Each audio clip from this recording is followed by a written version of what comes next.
musim hujan netral. Ya. Nah, selanjutnya ya ini masih narasi ya, narasi. Nah, di sini ini menarik ya, tanaman dapat tumbuh dengan baik ya pada saat adanya olakan ya, adanya transfer bahan gitu ya. Oleh karena itu transfer akan lebih efektif pada periode hujan dibandingkan dengan kemarau ya, efektifnya gitu ya.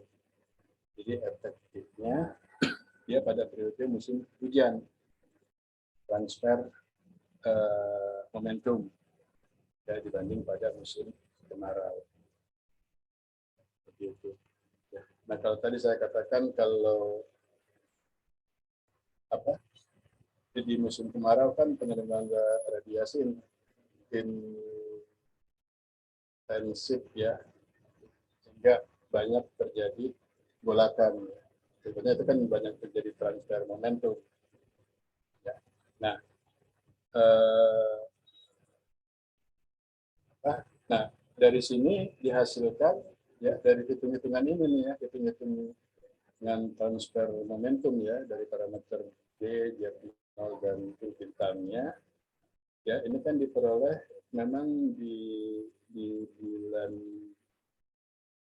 ini ya, ini di bulan basah sekian ya, 0, sampai sekian, di bulan kering sekian ya. Jadi transfer momentumnya di bulan basah itu lebih tinggi ya dibanding ini kan ya. Sehingga ini pada periode ini dikatakan tanaman tumbuh lebih baik ya, dan lebih efektif ya transfer momentum itu pada bulan basah dibanding dengan kemarau.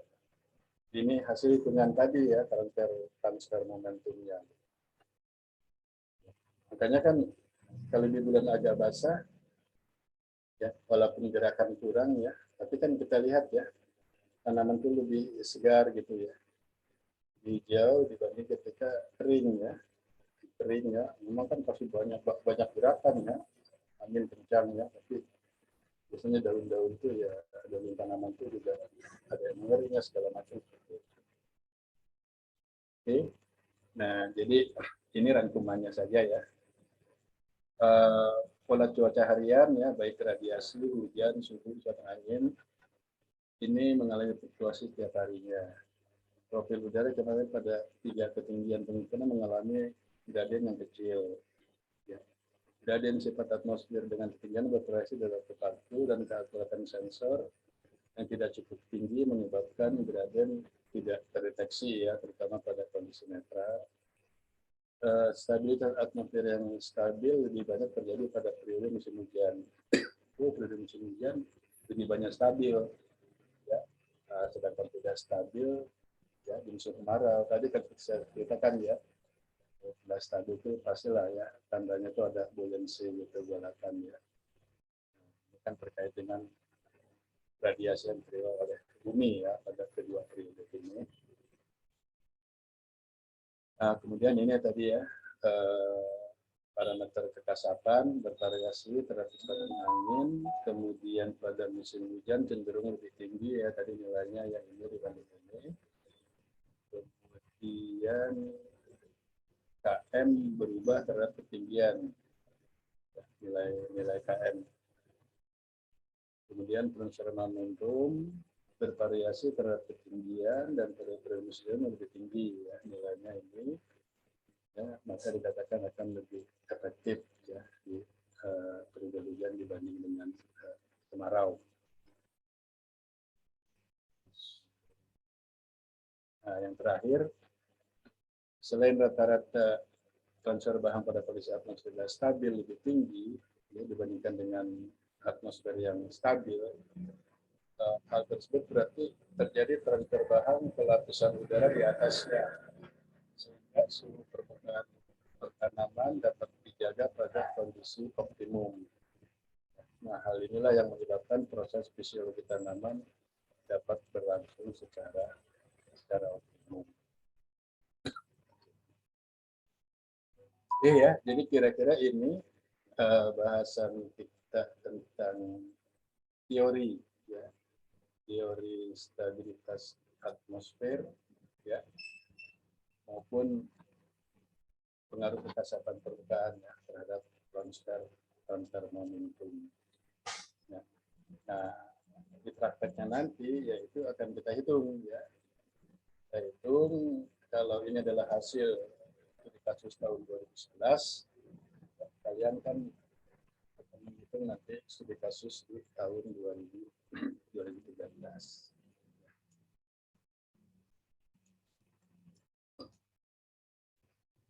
Oke, ya, mungkin ini dulu yang bisa kita bahas,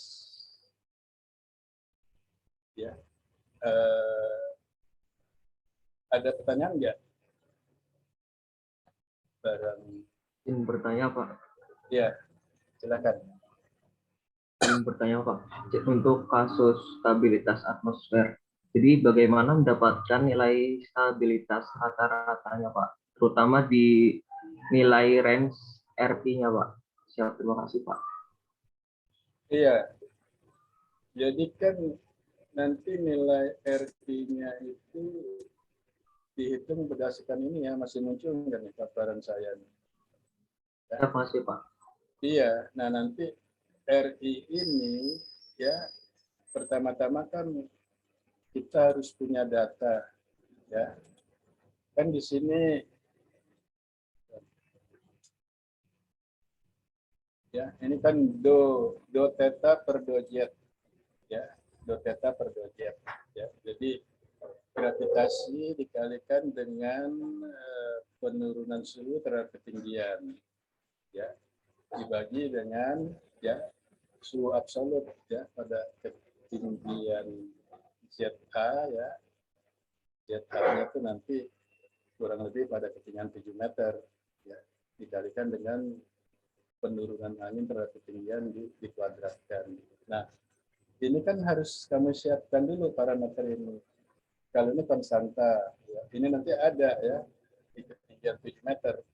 Misalnya kasus tahun 2011, ya, 2011, dan ini adalah penurunan suhu terhadap ketinggian. Jadi penurunan suhu pada ketinggian 10 meter ya sampai ke 4 meter, juga ini kecepatan angin pada 10 meter sampai ke 4 meter dipadatkan, ya. Karena ini konstanta, ya, maka RI akan diperoleh tiap bulannya, ya. Tapi ingat, itu jam 7, ya. Ini kan pasti jam 7 dia punya data sendiri. Nanti jam 13 punya data sendiri, ya, jam 14, jam 18 pun punya data sendiri. Sehingga nilai RI pada satu hari itu jam 7, 14, 18 berbeda-beda.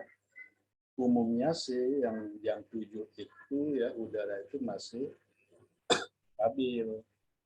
Ya, lalu di jam 2 pilihannya tuh biasanya kalau tidak stabil, ya, tidak stabil bisa tetap stabil, ya, mungkin juga netral, ya, begitu juga ke sore harinya, ya. Ya, tapi nanti itu tergantung, ya, tergantung data-data yang ada.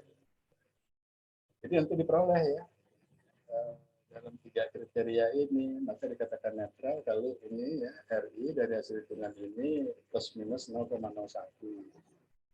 Ya, dan kalau dia lebih dari positif 0,01, ya, itu dikatakan stabil, ya, dan kurang dari negatif 0,01 itulah atmosfer tidak stabil. Itu, ya, mungkin di contoh untuk praktikum, ya, data gitu, itu kan sudah sampai kita hitung itu, ya, menentukan RT di bulan Januari pada jam 7, jam 14, dan jam 18. Ya. Nah, itu kalau kamu mau melihat bulan Januari. Bisa nggak Pak dihitung setiap harinya? Ya bisa. Ya, kalau mau menghitung tanggal 1 Januari, ya sudah, pakai data-data tanggal 1 Januari, jam 7, jam 14, jam 18. Hitung. ya, anginnya juga begitu, maka muncul itu RI untuk tanggal 1 Januari, tanggal 2 Januari dan seterusnya. Tapi kan memang di dalam skripsi dan di contoh hitungan itu kita bulanan, ya. Januari, Februari, Maret sampai Desember. Ya, seperti itu. Siap, terima kasih Pak. Oke. Ya, kalau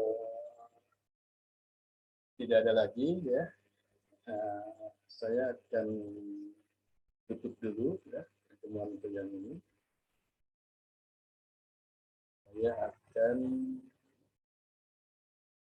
ke kuliah yang berikutnya, ya.